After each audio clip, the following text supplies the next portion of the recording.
Bonjour et bonsoir chez vous. Merci, je vous remercie de s'abonner dans mon compte. Aujourd'hui, nous allons parler sur l'hypertension artérielle. Par définition, donc en bref, on peut dire l'hypertension, c'est une tension élevée. Parmi donc les points dont on va parler aujourd'hui, nous allons parler sur l'hypertension artérielle. Donc les causes, les facteurs favorisants, les mécanismes, l'hygiène, traitement, prévention, traitement alimentaire et la physiologie. L'hypertension artérielle, souvent appelée tension élevée, est une condition où la pression dans les artères est constamment élevée. Voici un aperçu des différentes facettes de cette affection. Les causes de l'hypertension artérielle sont, il y a deux causes principales. La première, on va parler des causes primaires essentielles.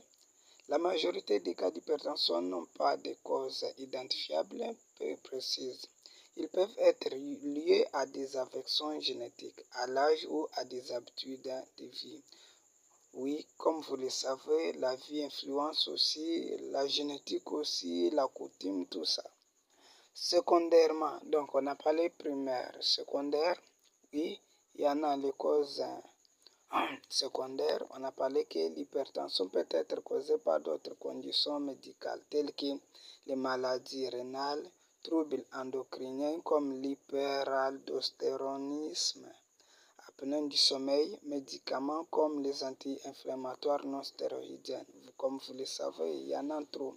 Les facteurs favorisants, il y a l'âge. L'âge peut favoriser l'hypertension artérielle. Comme vous le savez, un enfant ne peut pas souffrir de l'hypertension artérielle que donc les vieillards. C'est souvent les vieillards qui souffrent de l'hypertension artérielle. Les risques augmentent avec l'âge. L'antécédent familial, oui, si dans votre famille il y a vraiment les points. Donc ce qui est héréditaire, si dans votre famille il y a quelqu'un qui souffre souvent d'hypertension, ils peuvent aussi l'en souffrir. Et ça, c'est les antécédents familiaux. Une histoire familiale d'hypertension peut augmenter le risque. Obésité. Le surpoids ou l'obésité augmente les chances sur le cœur et les vaisseaux sanguins. Sédentarité. Un mode de vie inactif contribue à l'hypertension. Donc la sédentarité, donc c'est une personne qui aime rester sur la même place. Comme vous le savez, rester sur une même place, ça peut engendrer plusieurs pathologies. Il y en a plusieurs pathologies cardiovasculaires qui peuvent entrer là-bas. Non seulement cardiovasculaires, mais aussi respiratoires, donc digestifs aussi. Il y a l'alimentation, oui.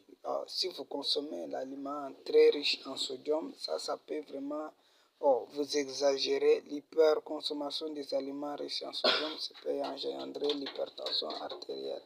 Consommation excessive de sel, de graisses saturées et de sucre peut contribuer aussi à l'hypertension. Consommation d'alcool et de tabagisme. Oui, ces habitudes sont liées à une augmentation de la pression artérielle. Mécanisme. Oui, j'aimerais vous parler sur le mécanisme de l'hypertension. Résulte d'une interaction complexe entre plusieurs systèmes du corps.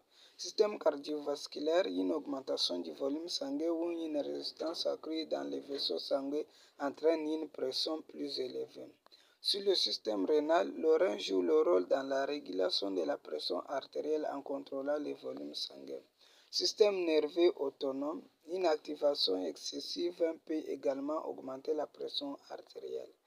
Hygiène de vie, oui, pour l'hygiène de vie, il faut maintenir un poids santé, donc oui, pratiquer les activités physiques régulièrement, au moins 150 minutes par semaine. Oui, vous allez prendre même un jour, vous consommez même 1 heure pour les minutes, donc 60 minutes. Deuxième jour, vous consommez aussi 60, ce qui fait 120. Troisième jour, vous prenez quand même. Donc, dans 3 jours, il faut prendre quand même quelques 3 jours. Dans une semaine, vous faites les activités physiques. Réduire la consommation de sel aussi et d'aliments transformés. Oui, comme vous le savez, dans les aliments transformés, s'il n'y a pas vraiment le sodium, il y a les acides, donc les lipides, tandis que les lipides sont contre-indiqués chez un hypertendu. Limiter l'alcool et éviter le tabac. Gérer le stress par des techniques comme la méditation ou le yoga. Donc quand vous réfléchissez, il n'y aura pas moyen de tomber malade parce que c'est les personnes aussi qui réfléchissent plus c'est santé qui en souffre. Donc l'hypertension marche ensemble aussi avec la gastrite. Le traitement peut inclure aussi, il y en a plusieurs signes, mais on va d'abord essayer de parler aussi sur le traitement. Le traitement peut inclure les médicaments. On va donner les antihypertenseurs comme les diurétiques, les bêta-bloquants. Donc les diurétiques, je peux donner l'exemple de l'Azix, les bêta-bloquants, digitaline. Il y a les inhibiteurs de l'enzyme de conversion. Il y en a trop. Donc, suivi régulier avec un professionnel de santé pour ajuster le traitement si nécessaire. La prévention repose sur des choix de modes de vie sains. Adopter une alimentation équilibrée, riche en fruits. Donc, comme vous le savez, les fruits sont riches en antioxydants. Les fruits aussi contiennent aussi le potassium, comme la banane. Oui, il faut donner la banane. Il faut donner, donc, chaque 6 heures, vous donnez l'ail afin que la personne puisse consommer. Non seulement l'ail, il y en a plusieurs. Parce que c'est riche en potassium qui va faire à ce qu'il y ait l'équilibre entre ces deux nutriments. Donc, adopter une alimentation équilibrée riche en fruits, légumes, grains entiers et protéines maigres. Éviter le tabac et limiter l'alcool. Faire régulièrement des examens médicaux pour surveiller la pression artérielle. Oui, il faut avoir chaque personne qui en souffre. Il doit avoir son tensiomètre pour voir chaque jour l'état de sa pression vraiment artérielle. Traitement alimentaire. Une approche nutritionnelle peut inclure suivre le régime DASH, Dietary Approach to Stop Hypertension, qui privilégie les fruits, légumes, produits laitiers faibles en gras et grains entiers, tout en réduisant le sodium. Consommer des aliments riches en potassium, bananes, épinards, pour aider à équilibrer la pression artérielle. La physiologie. Dans les conditions normales, la pression artérielle est régulée par plusieurs mécanismes physiologiques. Le laborécepteur détecte les changements dans la pression sanguine et envoie des signaux au système nerveux central pour ajuster le rythme cardiaque et le diamètre des vaisseaux sanguins.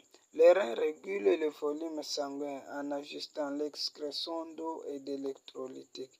L'hypertension artérielle est une condition sérieuse qui nécessite attention et gestion. Vraiment, je vous demande vraiment d'abonner. Donc, on a parlé de plusieurs points ici. On a parlé, donc, on ne pouvait pas faire un rappel anatomique. Ma prochaine vidéo va vous parler sur l'anatomie, donc la physiologie et l'anatomie. Merci. Bonjour et bonsoir.